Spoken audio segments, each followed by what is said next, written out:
Hi, I'm Jen, and I get to lead worship here at Bay Chapel. When I was a kid growing up in church, we used to sing a song about a man who built his house on the sand.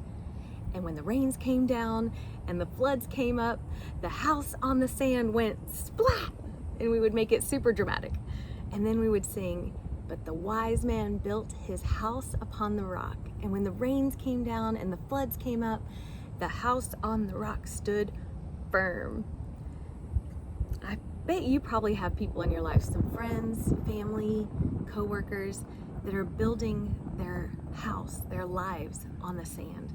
I actually have a really close friend right now who is, anything she hears, anything that feels like or sounds like truth to her, that's what she's building her house on. But when these rains come down and floods come up, the stresses of life, the pain, the anxiety, the trials, her house is going splat. There's nothing to stand on. So how do we build a firm foundation on God? Well, in Luke 6, Jesus is giving a teaching, and he's giving parables and training his disciples and the people that are there. And in verse 46, he says, "Why do you call me Lord, Lord, and don't practice what I tell you?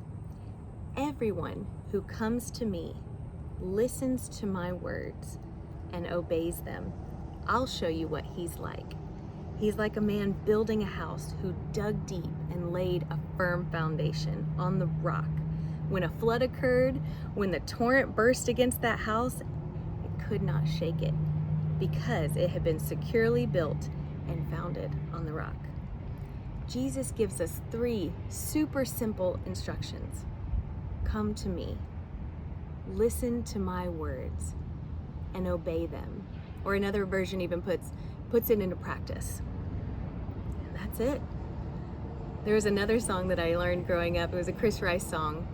And it said, come to Jesus, come to Jesus, come to Jesus and live. And that's our prayer for you. Bay Chapel, that's what we want. Just come to Jesus, listen to his words, and put them into practice. That's our prayer for you, and that's what we're praying over your family and your friend, that your life will be securely built on the rock. And when the winds come, the rains come, the floods come, the house on the rock will stand firm.